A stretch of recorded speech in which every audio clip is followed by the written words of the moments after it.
Primeiro, né? Meu nome é Camila, trabalho no marketing da CIT e estou aqui apresentando os nossos palestrantes do dia.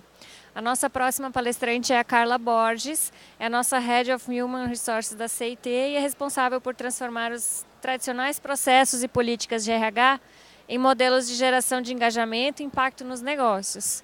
A Carla é psicóloga pela PUC de Campinas, pós-graduada em gestão estratégica de pessoas pela FGV e apaixonada por pessoas e pelo mundo corporativo. Ela atua há mais de 15 anos nessa área, tá? Então uma baita experiência, acumulou grande experiência na liderança de estratégias de atração, retenção e desenvolvimento de talentos. O tema que ela trouxe hoje é o lado humano da transformação digital. Então, para quem quiser saber mais sobre isso, sobre transformação digital, a CIT tem vários canais onde tem os nossos conteúdos disponíveis, né, blog, site, redes sociais, e também vocês podem acessar conteúdos relacionados por esse QR Code que tem na cadeira à frente de vocês. Tá? Então aproveitem, após as gravações da palestra, a Carla também vai estar disponível no stand para tirar dúvidas, conversar com quem precisar, tá bom? Obrigada, bem-vinda, Carla. Obrigada. Boa tarde, gente. É um prazer estar aqui. Acho que quem conhece um pouquinho a CIT sabe o quanto a gente gosta de compartilhar conhecimento, né? Então, como a Camila falou, eu acho que a melhor expressão que, né, para me traduzir, eu acho que é ser realmente uma pessoa apaixonada por pessoas e por ambiente corporativo. E aí vim contar aqui um pouquinho da minha trajetória, né, dos últimos anos, onde a gente tem trabalhado muito, eu e minha equipe, para tentar transformar, né, os tradicionais processos de RH em modelos de geração de engajamento e impacto nos negócios, tá?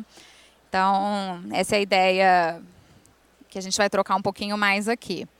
Antes da gente entrar no case da CIT, né, que eu tentei trazer um case bem prático, eu queria só passar um pouco de algumas impressões, algumas reflexões que eu tenho feito, né, no que está acontecendo aí no mundo e que tem nos impactado diretamente, ou, né, se não impactou, para quem ainda não foi impactado, na minha visão, vai impactar daqui a pouco. Então, no fundo, assim, a gente tem algumas certezas, né? Acho que uma delas é de que toda carreira, na verdade, a indústria, né? E aí, consequentemente, as carreiras, que tudo isso vai ser muito afetado pela tecnologia, né? Então, a gente está escutando coisas desde ontem e a gente vê que é sobre isso só que a gente fala o tempo inteiro, né? Como consequência disso, é bem provável que várias organizações que hoje estão aí admiradas, elas simplesmente possam não existir mais, né? Se elas não repensarem a sua forma de fazer negócios, de liderar pessoas. Ou até que o trabalho, né, dos sonhos de muitos de nós hoje não exista daqui a 20, 10 ou 20 anos. A gente escuta aí tem diversos números saindo da quantidade de novas profissões que vão existir de agora até 2030, né? Então tem muita coisa por vir que a gente ainda nem sabe. Então, né, está todo mundo falando que a gente está diante de uma nova revolução.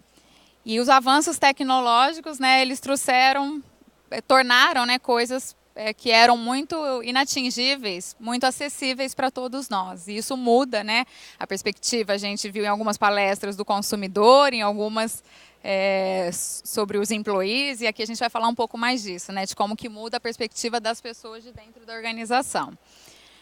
E uma certeza que a gente tem é que o que nos trouxe até aqui, né, não é o que vai nos levar daqui para frente. Então, a gente precisa começar rapidamente a refletir sobre tudo isso. A gente tem visto que, né, cada vez mais soluções enxutas, a gente fala muito de experiência, né, isso é o que tem aparecido aí de mais inovador na perspectiva da gente resolver as dores dos nossos clientes, né?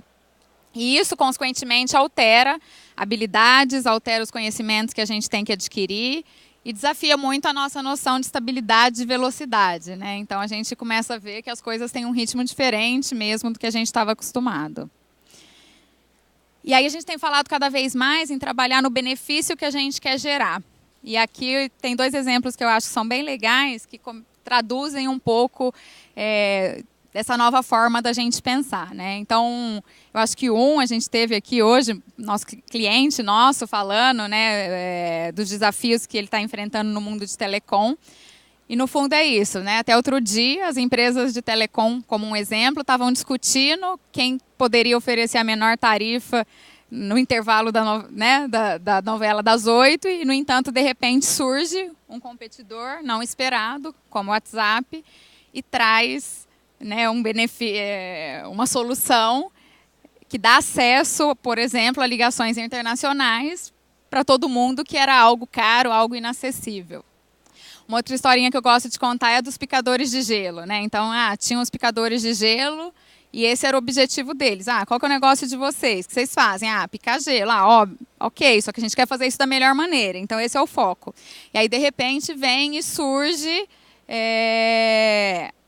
as fábricas de gelo, né? E aí, então, ok, agora esse que é o negócio do momento. Então, vamos fabricar o melhor gelo. E, de repente, surge o refrigerador, né? E no fundo, qual que é o benefício que estava todo mundo querendo gerar? É que todo mundo tivesse em casa o gelo à disposição para o momento que precisasse. Então, a forma da gente repensar o propósito do business muda, né? Então, um exemplo legal de uma empresa que já está usando esse mote é a Embraer. Hoje ela fala que ela é uma empresa que transporta pessoas, nesse momento, por meio dos aviões. Mas, e amanhã? Né?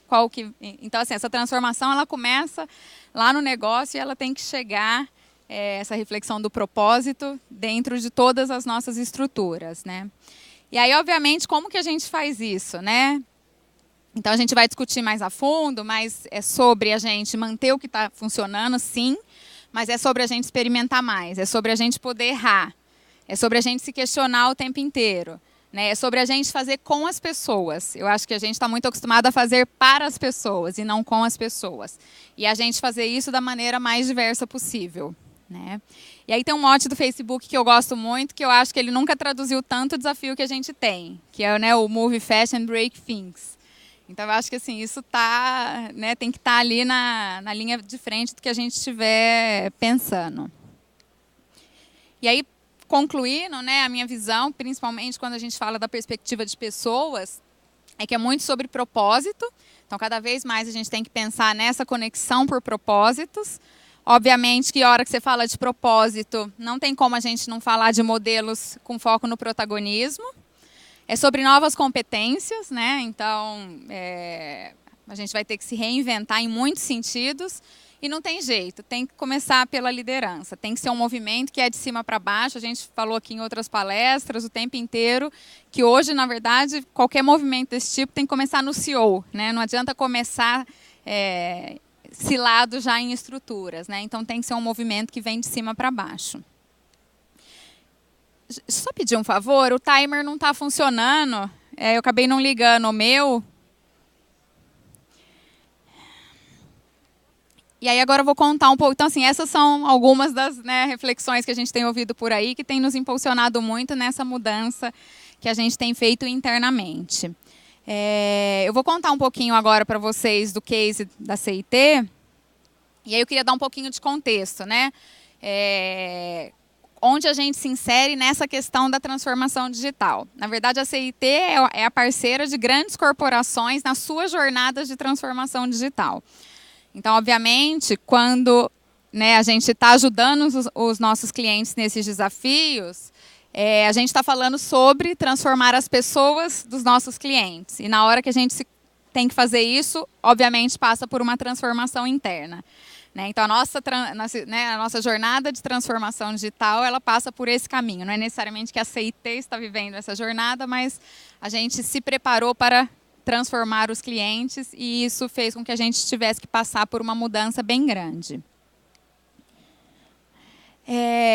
Eu acho que como base, né, de início dessa nossa jornada, a gente se beneficia de uma sólida experiência em desenvolvimento de pessoas, né? Então, eu acho que esses são os dois grandes indicadores, né, que falam um pouquinho da nossa história.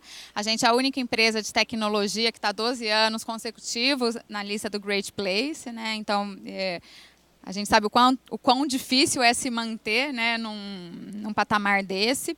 E a gente tem um turnover, né, muito baixo, que eu acho que esse indicador ele fala sobre as pessoas estarem escolhendo ficar com a gente, né, viver aquele sonho com a gente, que é na casa de 6%, que é 1/4 da nossa indústria, né? A indústria de tecnologia é uma indústria que tem muita movimentação.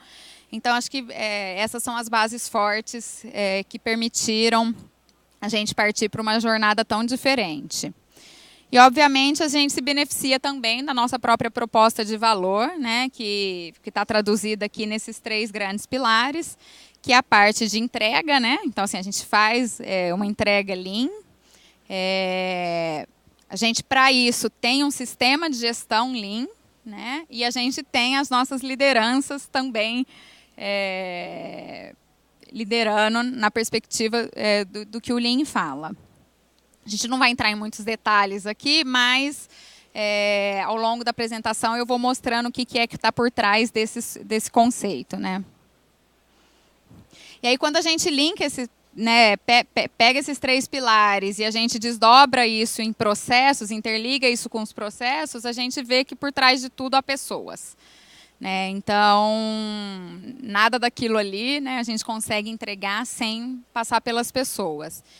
E aí eu acho que o papel do RH ele é um papel decisivo nesse momento, porque a gente está falando de transformação. Foi até legal que a hora que o Fernando estava aqui da Vivo, ele falou que a área digital, ela por um tempo era uma área estratégica, mas ela não era uma área core. E que hoje, dado o desafio que eles têm e o que eles estão conseguindo fazer, eles conseguiram se posicionar como uma área core.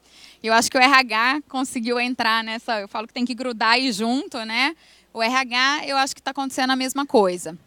Por a gente estar falando de transformação, a gente tem a oportunidade de, na verdade, liderar esse processo. Né? E aí passar de um RH estratégico para um RH que é core, né? Que realmente tem lugar na mesa.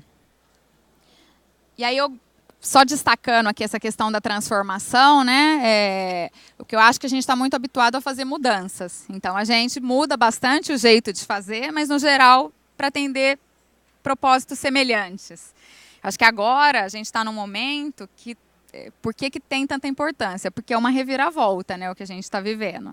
A gente tem a oportunidade de revisitar, muitas vezes, o propósito da empresa, o propósito das estruturas. A gente está falando sobre um novo jeito de fazer, né? A gente está falando sobre mudar a liderança.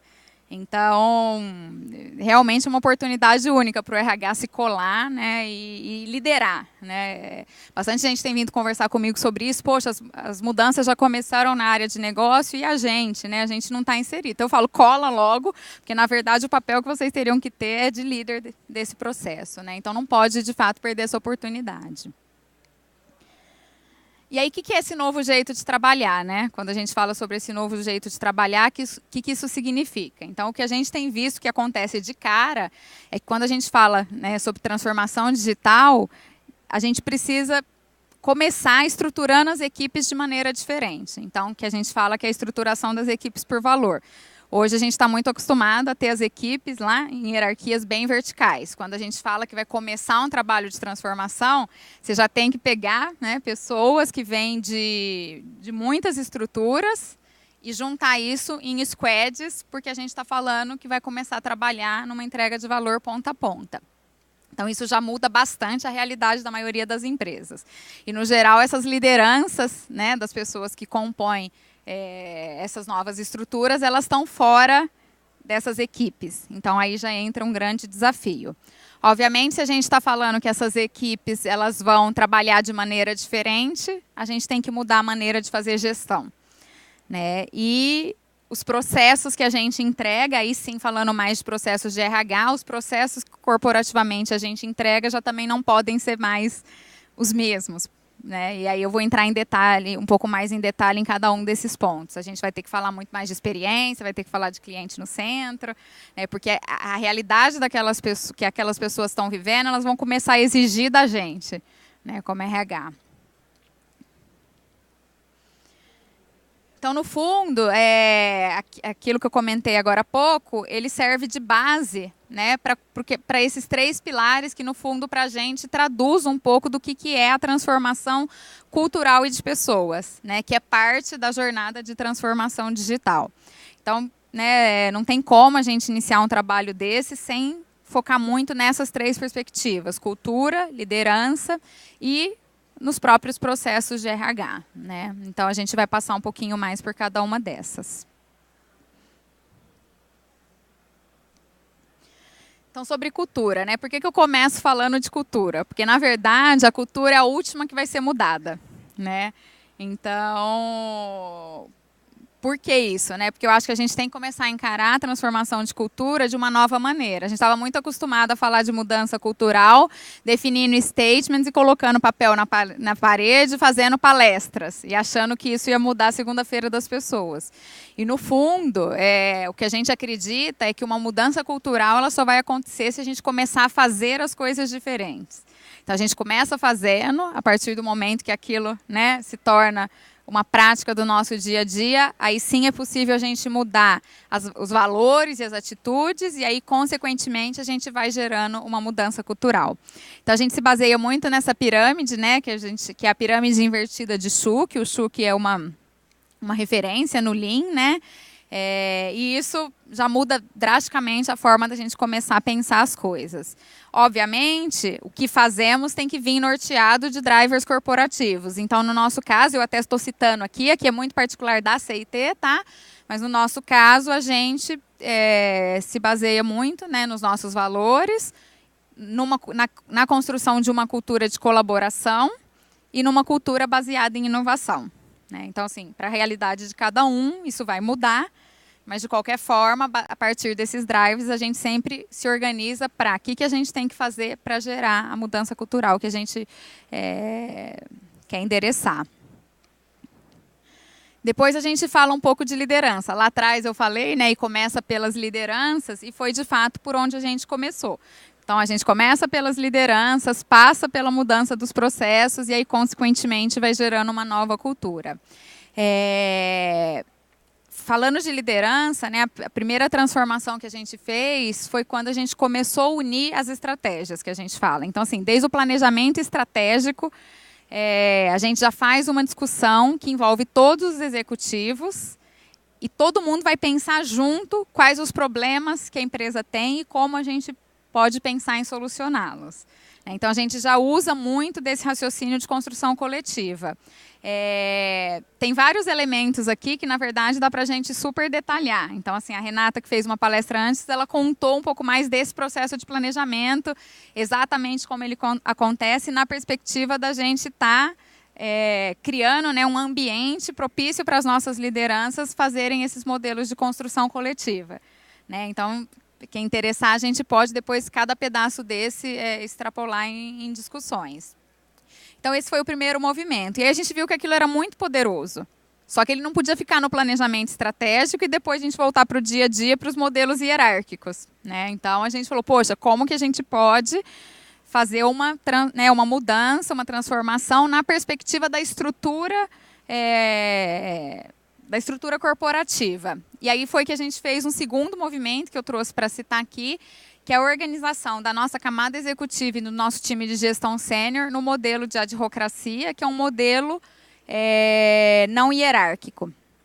Aqui embaixo eu até trouxe um pouco também, né? Esses que estão em azulzinho são sempre características da CIT, que, como eu citei, vão variar de empresa para empresa. Mas, no nosso caso, a gente buscava o que era esse líder Lean, que é o líder que vai entregar aquela nossa proposta de valor para essas grandes corporações que estão fazendo transformação digital.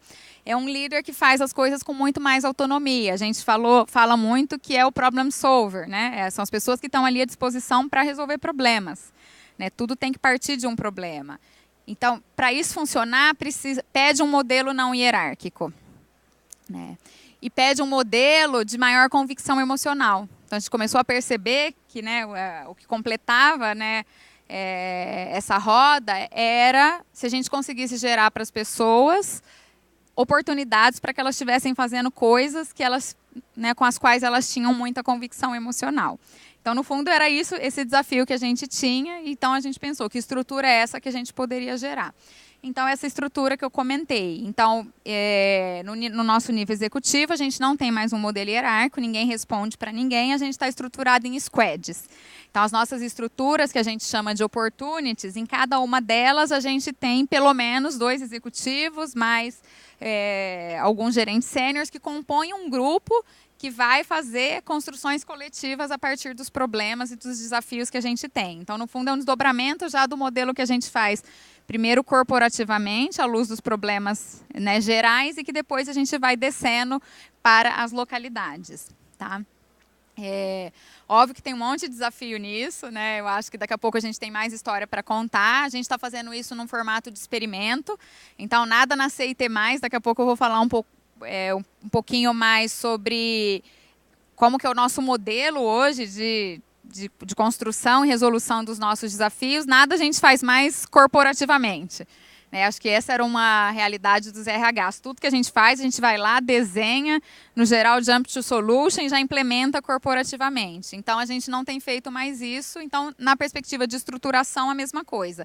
A gente está trabalhando primeiro com esse modelo não hierárquico no nível executivo, obviamente, para aprender, né, aprender rapidamente e aí poder desdobrar para o restante da empresa.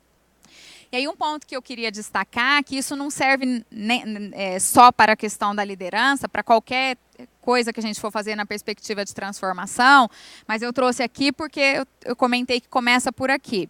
São essas 4 dimensões que a gente tem se baseado muito para fazer qualquer processo de mudança, né? Que é...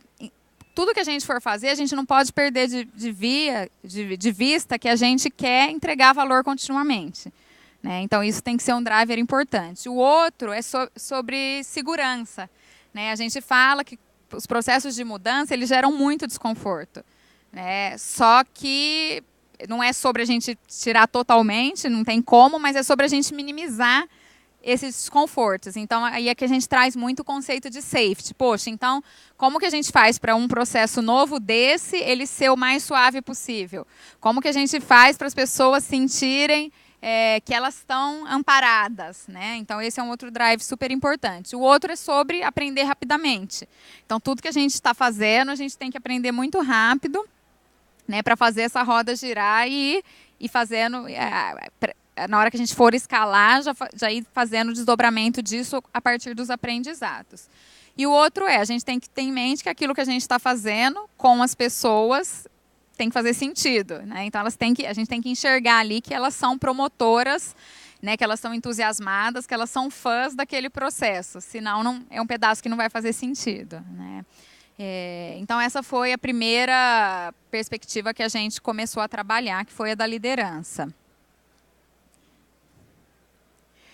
E aí, uma coisa que foi interessante é que a gente... Então, fez a parte de estruturação e aí a gente repensou o nosso modelo de liderança também. Né? Então, assim, mexemos com estrutura e repensamos a forma de a gente desenvolver essas lideranças. Aqui também não vou entrar muito em detalhes, porque tem uma palestra que é focada só nisso, inclusive foi apresentada ontem aqui. Mas eu acho que ter um modelo de liderança é a hora que, de fato, você aquilo está se consolidando, né? E aí você tem um buy-in executivo, né, do grupo, né, que depois vai ajudar a desdobrar. E a hora que a gente começa, de fato, falar em mudança de mindset. Né? Então, a gente precisa associar essas coisas. Não adianta mudar só a estrutura, a gente precisa mudar também o modelo de formação e desenvolvimento dessas lideranças. Hoje a gente segue esse modelo, né, que é um modelo em busca de construir esse líder que é um líder empático, um líder coach-oriented, um líder que valoriza, né, a questão do team building. Então, no fundo, a gente fala que liderança linha é sobre liderança colaborativa. E aí a gente se baseia nesse formato do Jeff Liker, né, que ele fala bastante sobre autoconhecimento, ele fala sobre definição de visão, ele fala sobre um processo de melhoria contínua na perspectiva pessoal e ele fala também disso, né, girando a roda e gerando a formação de novas lideranças. Então, enfim, aqui tem muito para discutir nesse assunto, mas é só para vocês terem uma ideia de que isso complementa, né, a transformação das lideranças. Depois a gente chega na parte dos processos, né? Então, a gente falou bastante que a gente muda o jeito de trabalhar, muda a maneira de fazer gestão, e aí depois a gente precisa olhar se os processos que a gente tem na corporação, se eles estão endereçando esses novos desafios, ou se eles estão indo contra aquela nova cultura. Né? Aqui varia também bastante, as pessoas vão conversar com a gente, perguntar por onde eu começo, isso vai variar muito, né, em cada lugar. Então, assim, por exemplo, tem lugares que a gente está falando de colaboração e tem modelos de curva forçada. Né? Então, assim, realmente tem que ser feita uma avaliação muito local para definir quais são, naquele caso, daquela corporação, os processos que estão ofendendo essa nova cultura. E aqui foi a maneira que a gente começou a fazer a nossa mudança. Aqui eu acho que é a hora que a gente começa mais a falar da transformação do RH mesmo, né? Aqui eu acho que foi o caminho da transformação do nosso próprio RH. Então a gente começou a fazer isso a partir da definição do nosso summit, né? Então, qual que é o desafio que a gente tem, onde a gente quer chegar. Para isso, a gente começou a usar os mesmos instrumentos que a gente usa com os nossos clientes, que a gente usa internamente, na perspectiva dos processos de people. Né? Então, aqui, a Rê citou na palestra anterior, então não vou entrar muito em detalhe, mas a gente usa muito ferramentas de diagnóstico e a gente usa muito, né, os conceitos do Lean unidos a design. Então, a gente usa o raciocínio A3, que é uma maneira da gente pensar o problema, analisar a causa raiz, e aí sim pensar nas perspectivas de desdobramento, né? Um modelo que não te leva para o jump to solution, te faz validar se aquele problema que você acha que tem é um problema de fato. O Five Bold Steps é uma outra dinâmica de construção de visão que, né, te ajuda a elencar quais os caminhos que você tem que percorrer para chegar também no objetivo.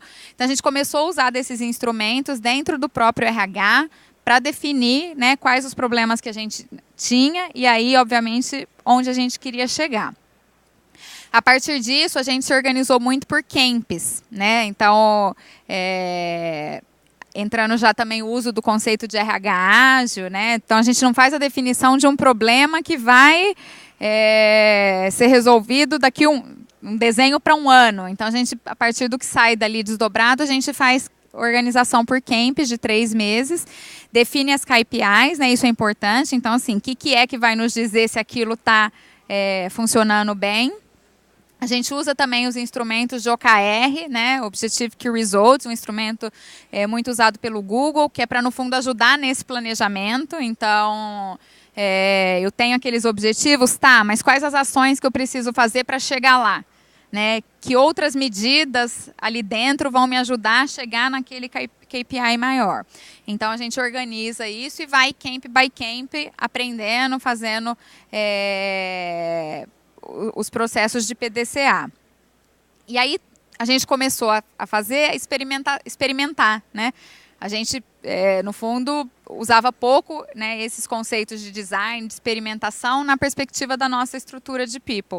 E aí a gente começou a fazer isso. Então, para cada problema que a gente descobria e para aquela solução que, a princípio, era mapeada, a gente começou a fazer experimentação, para aquilo nos ajudar a concluir quais os melhores modelos que a gente poderia chegar. E aí a gente usou muito de design, né? A gente usa muito de design nesses momentos. E, obviamente, a gente faz também todo o ciclo PDCA ali dentro dos experimentos. Aqui acho que é até legal contar a experiência que a gente teve na prática com o próprio time, né, de gestão de RH quando a gente começou a fazer isso. Porque a gente estava acostumado com aquilo. Poxa, a gente faz as discussões, daqui a pouco já está implementado na empresa inteira. E agora? Né, será que a gente vai perder muito tempo experimentando? E aí, ok, mas, né, todo mundo no geral super engajado, abraça o desafio, vamos começar. E aí, quando a gente começa, magicamente, né, os resultados são tão surpreendentes que todo mundo começa a se apaixonar por aquilo. Então, a gente vê, no geral, quando a gente está fazendo as discussões para implantar corporativamente, a gente faz discussões horizontais, que já precisa envolver toda a camada de gestão. Discussões que não chegam num fim, porque você tem lá, né, uma turma de todo mundo inteligente, cada um com as suas ideias. E, no fundo, a gente demorava para chegar nas soluções do mesmo jeito, porque até consensuar com aquele grupo enorme se levava um tempo gigantesco. E ainda na hora que você implementava, com uma chance de você não estar entregando aquilo necessariamente que as pessoas esperavam. Então, esse é um ponto bem importante. E aí, quando a gente começa a colocar esse formato, o que acontece? Como é muito focado, né, o Camp, o OKR, ele te dá muito foco, ao final, e aí, como você vai experimentar de fato, né, for real, a camada que você coloca, ela é muito mais de discussão vertical, né, quer dizer, todas as pessoas envolvidas no processo, elas são participantes, do que discussões horizontais. E aí, com isso, na hora que você vai para uma mesa maior para fazer desdobramento, as perguntas que vêm, as ideias que vêm, no geral, a gente tem respostas. Ah, e se a gente fizesse isso? Não, isso aqui a gente testou. O próprio colaborador falou, isso aqui, o gerente testou, ele achou que não. Então, a gente começa a ter respostas e aí fica muito mais fácil a gente desdobrar. Então, realmente, a gente ganha agilidade, né, e começa a atender esses conceitos que estão aqui, né, que são os 3 também que a gente se baseou, que é a gente, de fato, ter a discussão considerando o nosso cliente no centro, a gente falar muito mais de experiência e a gente fazer as coisas dentro, né? Então, Skin the Game vamos fazer mergulhado, né? Não tem jeito da gente fazer fora dos contextos onde as coisas estão acontecendo. Então, a gente tem uma estrutura de business partner que está dentro e é ali dentro que a gente vai construir. Hoje a gente está estendendo, inclusive, esse modelo de trabalhar dentro de cada estrutura para todas as nossas áreas, né, vamos dizer assim, dentro da grande área de people. E aí, sobre desdobramento, né, na verdade, a gente tem desdobramentos corporativos que a gente faz e a gente também começou a discutir muito sobre customização. Então, que é cada lugar também poder construir as coisas que fazem sentido, dado o propósito que aquela equipe tem em relação aos seus desafios. Então, a gente tem falado cada vez mais de jornada mínima para a gente conseguir dar essa autonomia local sem, de fato, criar uma empresa, um monte de empresa dentro de uma mesma empresa, né? Então, essa é a hora que a gente chega nos desdobramentos.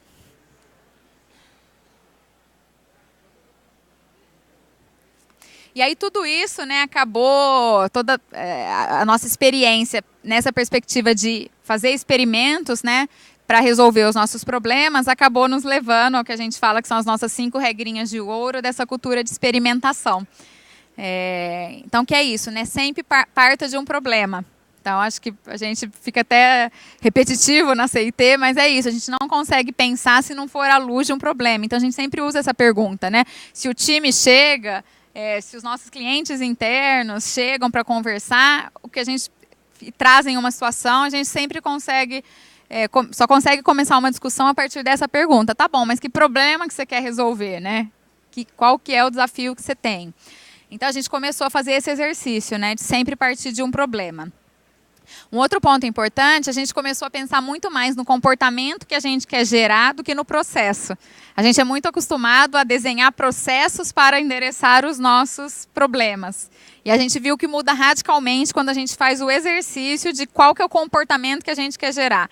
Para que aquelas pessoas façam aquilo que a gente gostaria, como RH, porque elas estão engajadas, porque aquilo faz sentido, porque aquilo tem valor para elas, e não porque existe um processo pelo qual elas são cobradas e que ela tem que ir lá e dar 12 cheques para a gente falar, ok, você fez sua parte. Né? Então, a gente começou a refletir muito isso e a gente começou a ver que as soluções que a gente desenhava, quando a gente focava no comportamento e não no processo, mudava bastante o nosso entregável. E aí fica muito, né, os outros passos, eles ficam muito mais naturais. Quando você começa a pensar assim, né, os processos começam a ser mais simples, né, então esse é o nosso terceiro ponto, né, evolui e construa processos simples. Os processos começam a ser muito mais ágeis, né, também como consequência dessa maneira de fazer. E, obviamente, a questão de experiência, eu acho que é a última que chega, né, hoje é a nossa primeira, mas, no geral, ela é a última. Mas ok, né? Eu acho que nessa jornada precisa acontecer assim para depois a gente ver o valor da experiência e ela passar a ser aquilo que está na linha de frente do que a gente está fazendo como área de pessoas. E aí a gente chegou num momento onde aquilo começou a fazer tanto sentido que aí a gente não queria que aquilo fosse mais só experimentos. Né, da maneira que a gente estava estruturado, na verdade, a gente conseguia fazer aquela roda girar ali na perspectiva de experimentos isolados. E a gente falou, não, agora a gente quer dessa forma que a gente quer trabalhar. né? O nosso dia a dia precisa acontecer dessa maneira, né? E então a gente foi a hora que a mudança chegou de fato na estrutura do nosso RH. Então hoje a gente está estruturado por value streams também, né? O mesmo modelo que a gente estrutura os nossos clientes, porque na verdade é o modelo que te ajuda a refletir da maneira que a gente foi exercitando aqui. Né? Só para dar um exemplo, a gente tem um value stream que é hoje focado na persona do nosso employee, que ele, né, onde existe o desenho dessa jornada de ponta a ponta, e ali estão todos os processos que vão gerar a melhor experiência para aquela pessoa naquela jornada. E hoje a gente olha, parece óbvio, mas na verdade as coisas que estão em uma jornada, elas estavam antes espalhadas em diversas estruturas que a gente tinha dentro da área de pessoas. Então, tinha coisas que estavam em Organizational Development, coisas que estavam em Keep, coisas... Né? Então, a gente viu que, no fundo, a nossa estrutura estava limitando aquela forma que a gente queria fazer, da mesma forma que a gente conta para os nossos clientes. Se você não se organizar de uma maneira diferente, você não consegue gerar esse valor. Então, um modelo de organização por squads, né? Que tem a owners, muito esse conceito que eu falei de squads de gestão, e aí a squad executiva né, igual eu comentei no que acontece para toda empresa, é uma squad que, na verdade, não tem hierarquia, é um grupo de pessoas que fazem a construção coletiva à luz dos desafios que a gente tem.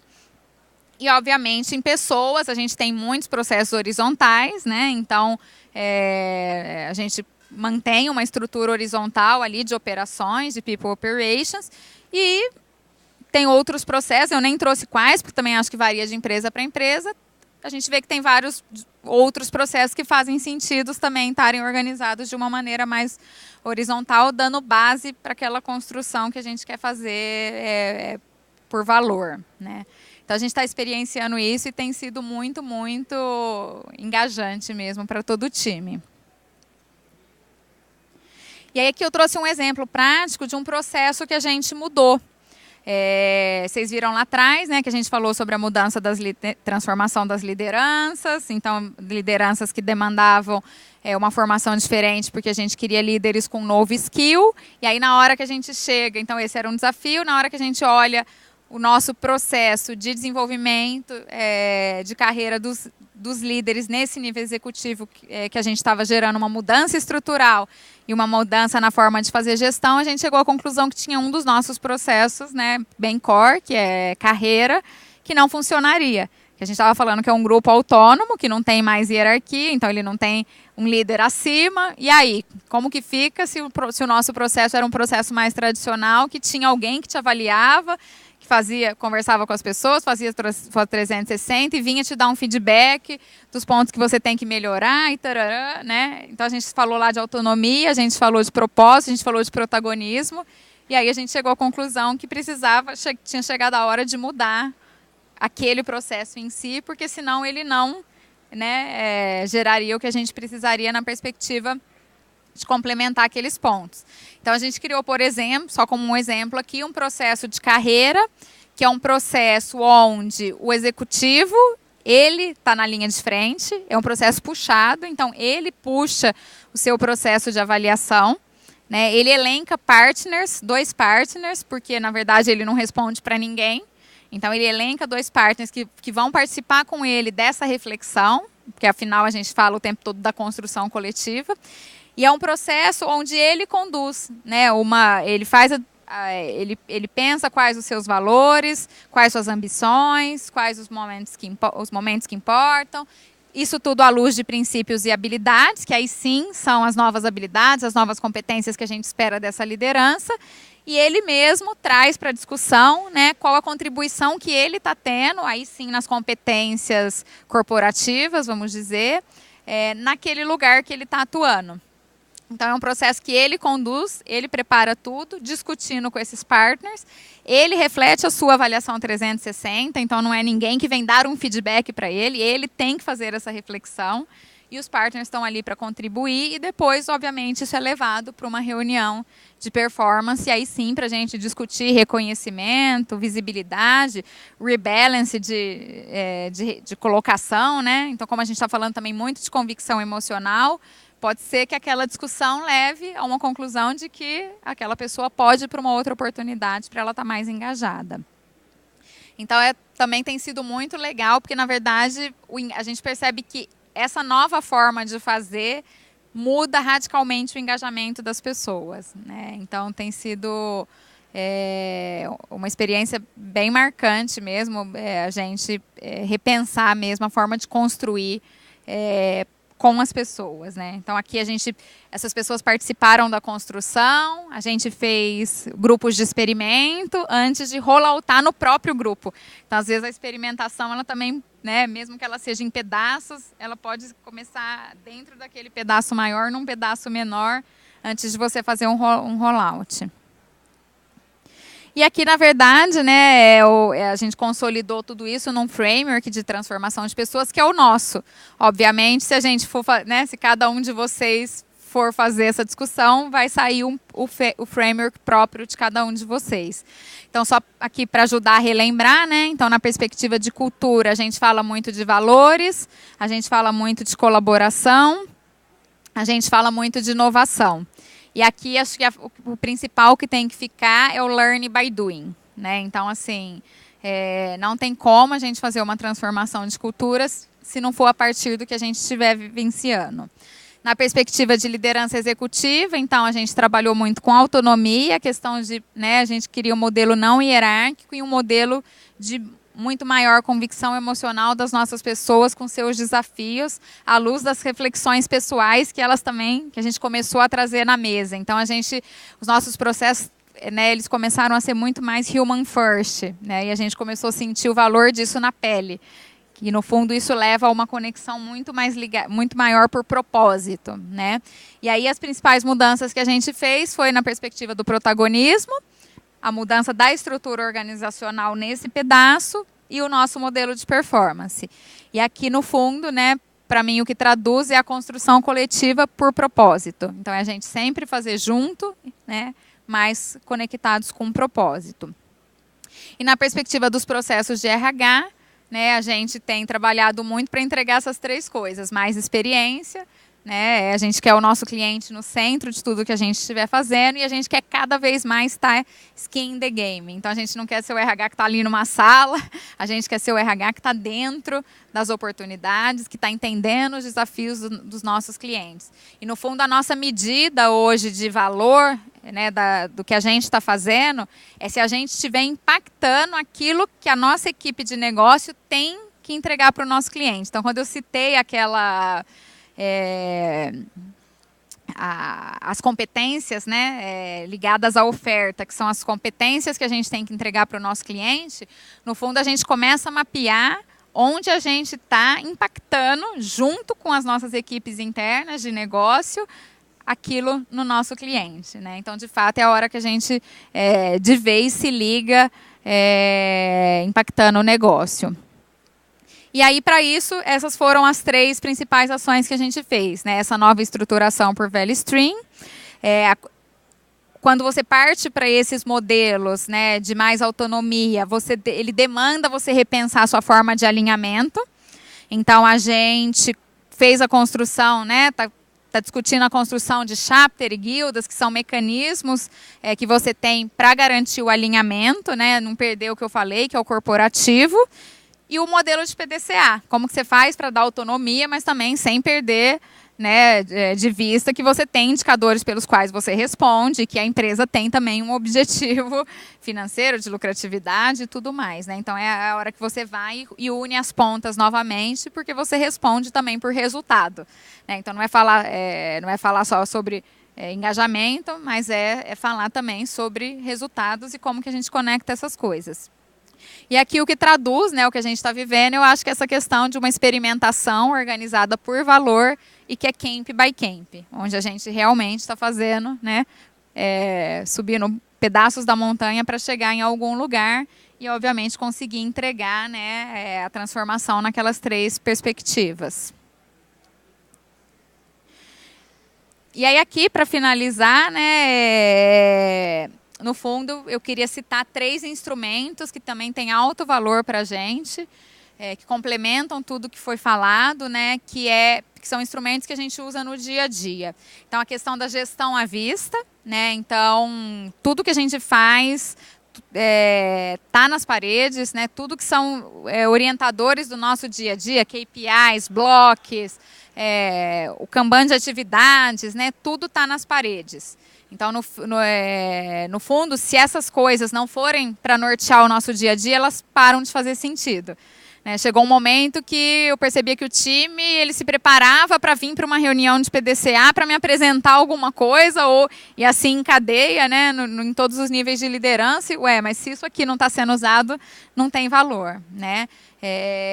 Então, o que tem valor? E aí a gente discutiu, mapeou, e aí o que tem valor, se tem valor, ele tem que estar ali no nosso dia a dia. E, obviamente, você começar a exercitar isso, colocando as coisas visuais na parede, ajuda muito a gente ir aprendendo e deixando ali, de fato, o que vai nos ajudar. O instrumento de Gemba, né, que é você ir onde os problemas estão, né, então vai conhecer. Às vezes você está numa estrutura trabalhando ali, você tem um problema, mas tem um outro lugar que está fazendo alguma coisa legal, vai lá conhecer. Tem algum lugar que tem o mesmo problema, vai lá discutir. Então, na CIT, a gente usa muito esse mecanismo da Gemba. A gente vai gembar, né, que a gente fala, para ver o que está acontecendo em cada lugar. E o último ali é a história da gente estar muito focado, né, no conceito de data driven. Então, os números também têm que nortear as decisões. Então, você não vai fazer todas essas discussões e não usar, né, de toda uma base de conhecimento que você tem, de dados, para tomar suas decisões. Então, a gente soma todas essas coisas. Né? Então, a gente pega os dados, a gente vai onde os problemas estão, e a gente usa do que está acontecendo no nosso dia a dia para isso, na verdade, ser insumo para aquilo que a gente está fazendo, que é diagnosticando o problema,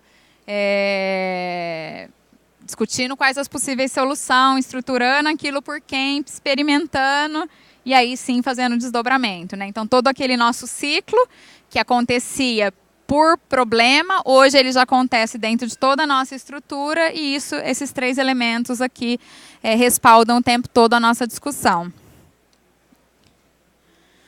Então é isso, gente. É bastante coisa, né? A gente quer passar tudo, então acaba sendo rapidinho, mas a gente fica à disposição aqui, lá na CIT também. A gente tem um programa que recebe empresas para trocar. Então a gente fica à disposição para poder entrar em mais detalhes e discutir mais com vocês.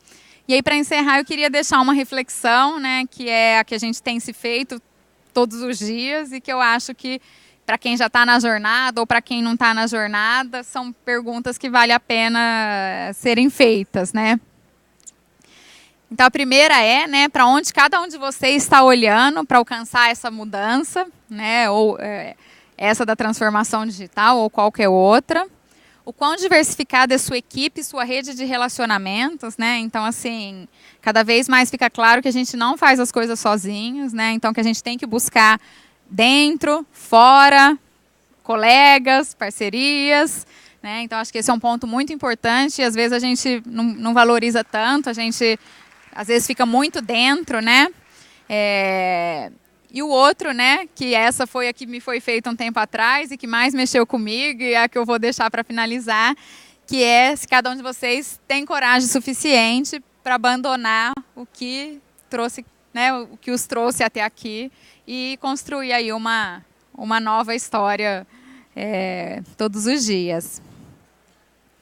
Então é isso, né? Esse é um mote que a gente tem maior orgulho de falar, né? Que assim, várias coisas nos definem como empresa, mas de fato o que a gente acha que diferencia CIT, né? E nos faz ter essa jornada de tanto sucesso são as nossas pessoas. Então a gente tem muito orgulho mesmo, muita paixão por tudo que a gente faz, porque a gente faz com as nossas pessoas, né? Então a gente se sente muito dentro de tudo e isso gera muito engajamento. Então é isso, assim, o Ask Me Anything vai ficar para depois e tá aí os meus contatos também, fico à disposição para a gente trocar mais ideias. Obrigada.